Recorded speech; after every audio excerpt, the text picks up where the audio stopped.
Greetings from Seoul, Korea, and welcome to GOMTV.net. We're here with the WCS Korea StarLeague Season 2. How you doing today, man? Well, Tasteless, it's the round of 4. Yes. Which is always amazing. Always. Pretty wild round of 4, by the way. Yeah, a couple players you may not really expect to be here. One of which is playing today, Maru. Yes. Having the tournament of his life, playing the games of his life, no doubt about it. I did not expect him to get this far. I think most people did not. Maru, a very young player. He's been around for a long time, though. He could still consider him to be old school. But against Innovation, I got to say, this could be a pretty one-sided series. You would think so.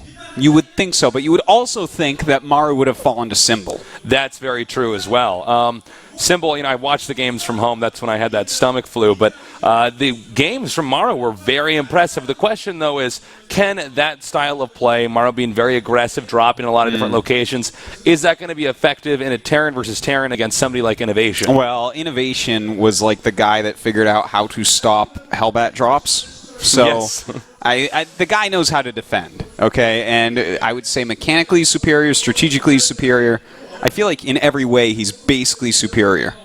Yeah, and, to go off that, if Maru does win today, first of all, if he does win, I don't think it's going to be one-sided. No. I think this is going to either go two ways. Either it's going to be a complete 4-0 here with Innovation winning, or it's going to be a very close series with maybe Maru coming out on top. Again, I'd be very surprised. If he does come out on top, though, that changes everything. Well, that would be crazy to have Maru in the finals. We would have to reevaluate the way we would look at Maru. Oh, definitely. For the rest of I time. think already we're starting to, because he has played just so well. The further he's gotten into this tournament, especially that last round, so well against Symbol. Yeah, Symbol definitely a player I thought would pretty much always be getting into Final Fours and then probably not winning a tournament. Yeah. But Maru well, don't worry, that second part you're so right on. Still hasn't won a tournament, unfortunately. So far. So, going into this, I'm wondering, are we going to see the same Maru that we've seen before here? I feel like Maru's a guy that wins less with strategy and more so with tactics. Yeah, he's definitely a very aggressive player, but what types of aggression is he going to bring out? The thing is, I look at him and Bomber, I'm like, well, Bomber's going to bring new stuff to the table a lot. Yeah. Is Maru going to do that here today against Innovation? Because I think that's how he has to do it if he wants to win. He has to bring some new stuff. If he plays standard, Innovation's going to outplay him as far as the standard play goes. Of course, it's going to be a best of 7. So you got to keep in mind that when you have this many games, it's a lot about picking the right build orders. Yeah. There's going to be some risk-taking involved here, just some guaranteed cheeses for sure. But when are you going to use them, and what maps are you going to use them on? Well, as you can see, guys, on Thursday, we'll have our second semifinal match. It's going to be Rain going up against Bomber. I expect to see Rain win there, but we'll see. Well, Bomber has been on a roll. This is kind of an unusual Final Four to see Maru and Bomber here. When we look back about, I'd say about a year and a half ago, Maru and Bomber were both on the scene. Maru was still, I would say, in the shadows of some of these other great players. Yeah. And Bomber was somebody we were expecting to win a GSL Code S. Yeah, but he never really did it. No. Bomber hasn't been able to close out a big tournament like that. So can he do it here? I really don't think so still. He's played very well. He's taken some wins that we certainly did not expect. I want to say this has more to do with the fact that it's Innovation than it's just Maru in the Final Four. Can he go forward? Yeah. Innovation right now looks to be the best player currently. Yeah, that there is in Starcraft. I think most people think that, and probably the rest of the round of 4 probably is like, yeah, you know what? Innovation is probably the best player in the world right now. It's hard to argue otherwise. So, for Maru to beat him, and I would say a matchup that Innovation is really an expert in, TVT here. He's already beaten players like Flash just recently, TVT. Yeah. You got to say, what does Maru have in store for us here? Because if it's, your standard bread and butter TVT that we've seen from Maru, it's probably not going to cut it. Yeah. Well, he played well, Maru did, I believe, against Supernova. But it was, you look at the TVT, and then you look at what Innovation oftentimes does in a TVT that matters. And it's like, well, Innovation, there's a lot of strategy, there's a lot of guile in the way he approaches the matchup. And he's very good at picking his engagements. I feel like Maru embodies a lot of what we see from these prime team Terrans, that they will oftentimes get in engagements that fundamentally we would say you shouldn't attack here, but they'll still out-control and come out ahead. You know, it's interesting. Maru, you're very right. He does take a lot. He was called the Marine Prince for a long time. Yeah. But nowadays, he's definitely the best Terran on Prime. Easily. Surpassing Marine King now. Yeah. So here's a closer glimpse of Maru. Currently ranked 8. I actually didn't realize he was that highly ranked. Wow. That's actually surprising. Did you know about that? I guess once you hit the round of 4, you start gaining a lot of points. That's true. So. You get a pretty big boost. Yeah, he's climbing up there. And by the way, in the round of 16, that was a shocker as well. How well he played there, too. Yeah, he had some very strong wins there. Of course, losing to Kongho, but taking out Supernova and Trap. Yeah. It's pretty legit. Yeah, and again, this guy is so young, and the reason why that matters is because these younger professional gamers have more time to improve their career, live out their esports career, because there is a compulsory military service for all able-bodied Korean men. So that's true. Eventually, you have to put your pro gaming career on the sidelines for a little bit. And I believe it's exactly 2 years, right? Yeah, it matters which part you join, but generally speaking, 2 years. 2 years. And that's a big hiccup in your gaming life, to go to the military, and then you got to come back. You've already had a huge lifestyle change. Not a lot of people can really adapt. In fact, most people don't adapt to being as successful of a pro gamer after that. Yeah, in fact, to bring that a step further, Tasteless, no one has successfully been a pro gamer, gone to military, come back, and successfully been a pro gamer again. I would say make the same kind of splash that they made before. In other words, we've had people try, and it just hasn't worked. Slayer's Boxer's a perfect example. Yeah, he probably did better than anyone else as far as that goes. But he'd also kind of segued into different roles, a bit more coaching. But we're talking about purely being a player, and as you can see here, Maru's gotten a massive boost here in his stats. Now, we didn't mathematically pull these stats from the games. What we did is we pulled all of our the esports journalists that follow us at GOMTV.net and had them give their input on where they think Maru ranks in these different attributes. Yeah, and you can see he's pretty high on everything now, gaining a lot of respect here in the Korean scene. Maru, his career is running away, man. If he gets any further as well, that's going to be huge, because Innovation is probably just the favorite overall to win everything and anything he enters in the whole world. Yeah, I got to agree with that. So going into this, again, Innovation, though, such a favorite here. I'm actually kind of curious to see what his stats are going to be up here. All hundreds. Probably all. It's all in the thousands. It goes above hundreds. I'm like, wait, what is the high end of this? It's like, oh no, this is from 1 to 1,000. I'm like, you think these guys are not anywhere close to? Wow. Jeez, guys. Also, so Maru did get a big popularity boost. I think Maru is one of these players that's certainly popular amongst certain groups of people. It's always exciting to see a younger pro gamer doing very well. But now that he's here in the Final Four, it gets really exciting. Mm-hmm. Now, here is Innovation. No shocker here. He is ranked #1 right now. Yeah. And you know what? He's so good. 3-0ing Sulky. What can you even say beyond that, Tasteless? He 3-0'd the best Zerg in the world, probably the second best player in the world. Innovation, I remember, I want to say it was 5 months ago, we casted a series by him, and when the series was done, I said, that's the best player I think I've ever seen play. I've never seen somebody that good. Yeah. He won 2-1, and now suddenly I can't remember who it was against. Oh, I'm sorry. I want to say maybe it was Keen or something like that. But I looked at it and I was like, this guy is absolutely incredible. Mm-hmm. And I said that in the cast. And then, later on in that next Golem season, he starts to do even better and better. Yeah. And now he's here. And he's got a really wild way of playing. We've seen, for instance, he has a technique where he will just pull, once he gets a substantial lead, pull his SCVs and do an all-in. Yeah. Well, he's... And it almost always works, which is interesting because it's not your standard SCV pull. Like we see when, there's the player's losing, but he's got one more maybe all-in before he can win. He'll wait until he's ahead to a certain amount and then just go for it. He's crazy like that. He knows everything, it seems. Yeah. And with impeccable control and macro, you can see why he's in mostly the 90s here. Yeah. And I tell you what, you can throw away the strategy and cheese buttons. You can throw those away as far as I'm concerned, because if you have that high on everything else, how are they going to... It doesn't even matter. like you might know what Innovation is about to do to you. In fact, Sulky always knows, and it doesn't matter. By the way, in case you're just now joining us and haven't been following the tournament earlier on, this is a piggyback broadcast. The actual players are in the on-GameNet studio. So the only thing that is going production here is the cameras that we have here in our studio and the cast. And, of course, Artosis can get in-game observing as well. So I know a lot of you guys are probably used to seeing us do Codes, but we're mixing it up this time. Yep. And that's why things are looking a little bit different. And don't worry, we'll be back to that Codes stuff soon enough. The season is winding up. So yes. Well, we're already here in the Final Four. I think Innovation wins here. I'd be shocked if he didn't. Well, you said you think it's either going to go like a 4-0 or a close Maru match. barely ekes out a win. Yeah. Which do you think?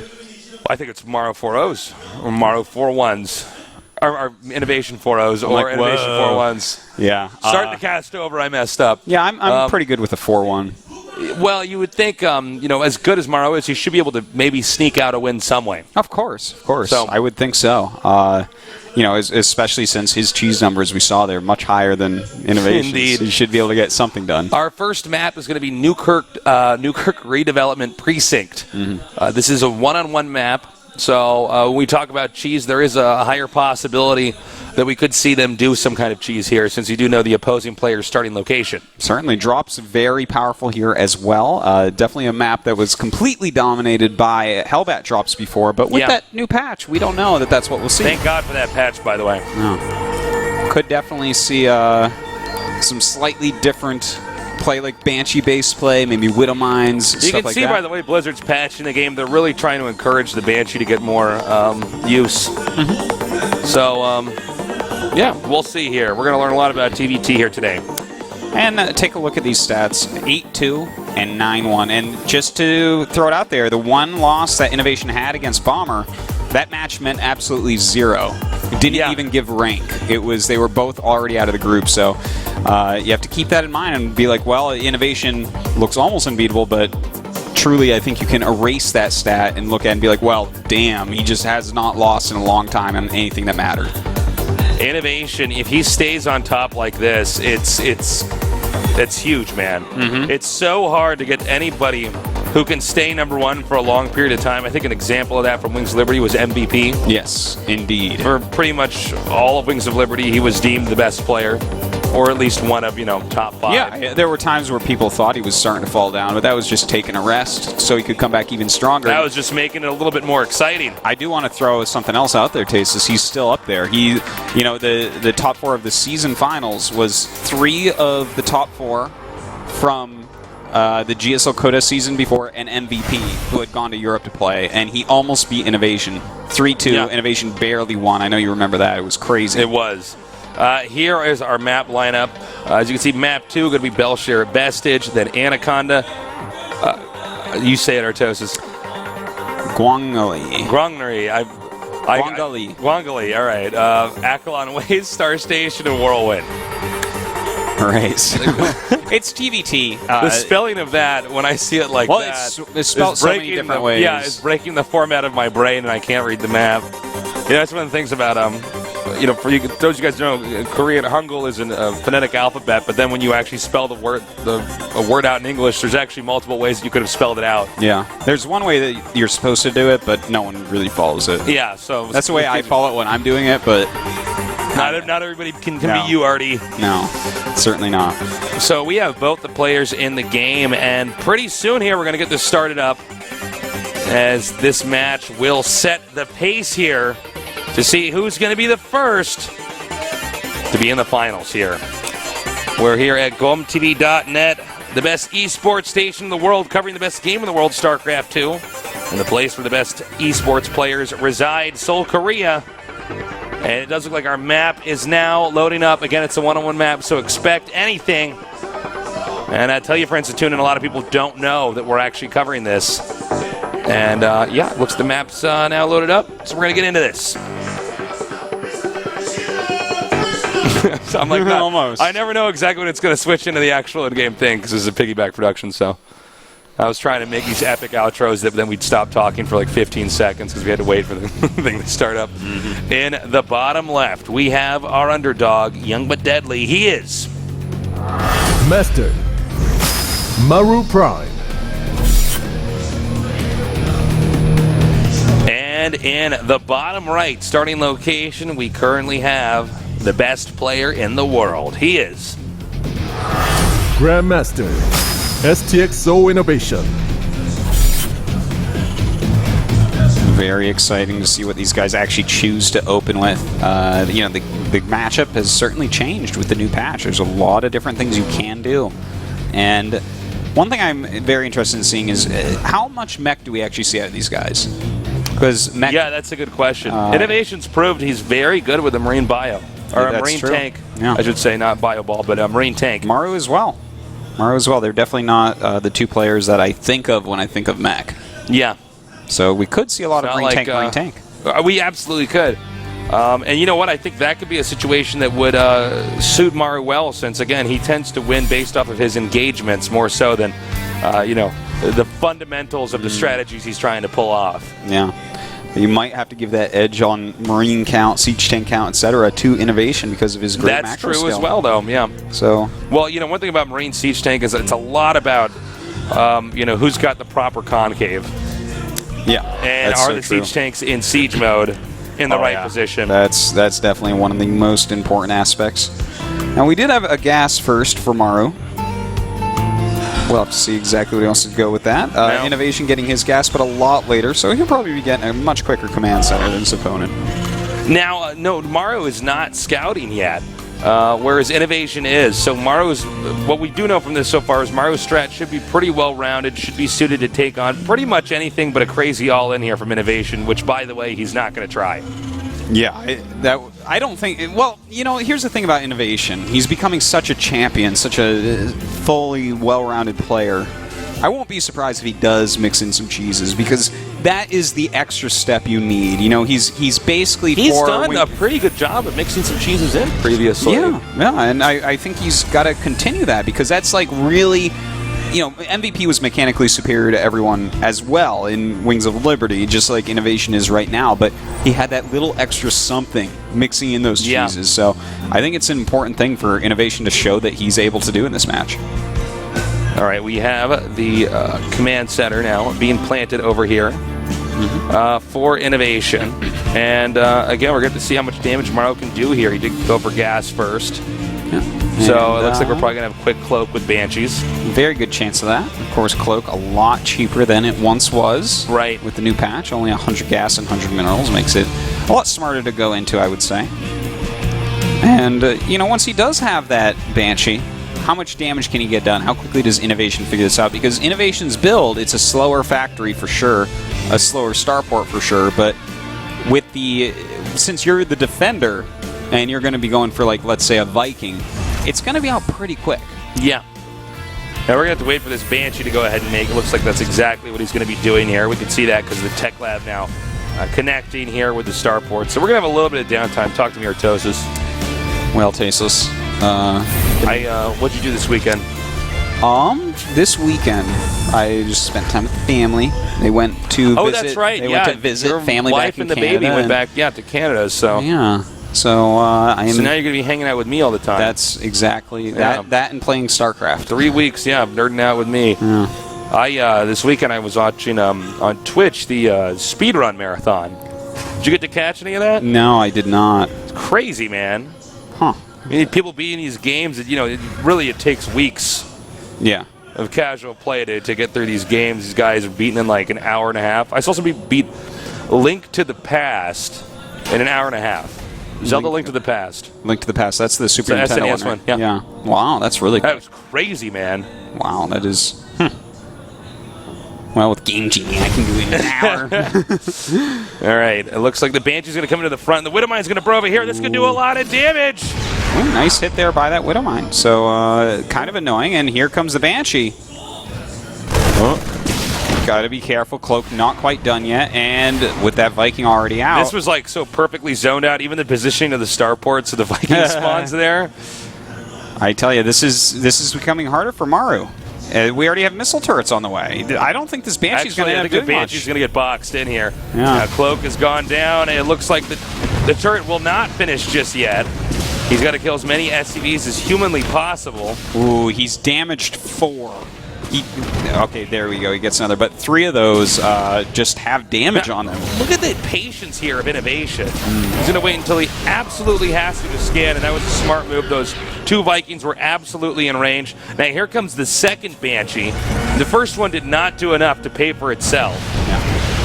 And generally, when a Banshee comes in there, if it does damage, it does a lot of damage. You can get, even up to 11 kills if the player's not prepared. So, Maru's now going to follow this up with a push, and I can't blame Maru for doing this. The question is it going to work? Well, we actually have Counter Cloak on the way for Innovation, so that's not going to be ready quite yet. That's making me a little bit nervous for him because there's a lot of Marines here. So, without that cloak being ready, that's a lot of resources he's already put in that isn't going to work yet. He didn't get a lot of SCVs, but he did get a lot of Marines throughout this attack, which is going to make the push from Maru pretty deadly. Yeah, Maru is playing this quite well, Tasteless. He's a bit all in because he doesn't have any command center, so he's got to do some damage here. All right, he's backing up now. The tank and the Marines are on the way. The Banshee does go down. The rest of the Marines and the tank's now coming up here. Nope, there is that Widow Mine. And it kills 3 SCVs off there, and this is a lot of damage. I think Maru might have just won this because he's actually zoned out the ability for the rest of that army to get up the ramp. Yeah, this is so terribly hard. But we do have Innovation with Cloak about to finish, so maybe he can get something done right there. All right, he does have Cloak now. Now he does, excuse me, for one scan, and that's going to be it. And GG, okay, Maru wins the first game. It's a strong opening by Maru. Yeah. It was pretty all-in-y, it was all off one base. He never made a second command center. Maybe right at the end when we were watching that battle he did, but that's definitely it's a good opener. Is today going to be the day that Maru actually defeats Innovation? Well, it could be, Artosis. It could be, and imagine that. Prime, if they could finally win a big championship like that after Marine King fell short so many times to MVP and Nesty. Yeah. Well, you got to give Gerard some credit here. He's a great coach. He actually, he's done such a good job with his whole team. Very supportive. Now, I'm wondering what's going on in Innovation's head. Is he saying, all right, that was a fluke, or is he getting concerned? I don't think that he's going to be too concerned about that. He knows that was a build that had to do a lot of damage, and it did. It ended up killing a lot of Marines and whatnot, but Innovation looks a little bit rattled. Never mind. I take it back. He does look rattled, even though you'd think, if you lose game 1, it's kind of like an all-in build, like a very aggressive strategy. I feel like you shouldn't be thrown off too much. Sometimes players have a problem where they do become the best. When you're always in the process of trying to be, reach perfection. You never really get there. But occasionally you get somebody where suddenly, okay, I'm currently the best player in the whole world at this game, and that's when the pressure does kick in. Certainly that is the case. We've seen that with a lot of players before, and I'm wondering if some of that is happening right now with Innovation. Our next map is going to be Belshire Vestige. Well, Belshire Vestige, going to be... Do you think that Maru's going to go for a similar strategy, Tasteless? No, but I don't know what else he can do to win. I have a hard time believing that Maru can beat Innovation in one of these long macro games, It's... Well, I think it's going to be a lot harder than what he just did right there. Yeah. He could go for just another all-in, though. I mean, he could. I'd be surprised, but, I know there's a lot of nerds on the internet that bitch when they see somebody cheese, but the whole point of the tournament from the player's standpoint is to win. It's not about who's got the best strategy always. It's not about whose play was the best. It's actually, did you manage to win? And we have seen series. Look at what Haiva was doing. He was focused on just, all inning in order to achieve that win, and sometimes that's the most important thing, and maybe we'll see Maru go that route. Well, I'm all for Maru picking up that victory like that. I think that was a good choice for that first build, and not a bad map for it whatsoever, and he executed it quite well. Well, and in one-on-one map, you do have more options. This is another one here, too. So we'll have to see. It does look like it's almost time. What are your predictions, Artosis? I think Innovation comes back and takes this one, because if Maru so? starts off 2-0, then I think this is going to be a hard comeback for Innovation. Yeah, it really is. All right, it does look like our countdown has started. Get your friends, tell them to tune in here at GOMTV.net. We're bringing you the best possible coverage of the WCS Korea StarLeague Season 2 with Tasteless and Artosis, Tastosis, the casting Archon, Esports. Esports. I thought I timed that one out. I don't know. Never.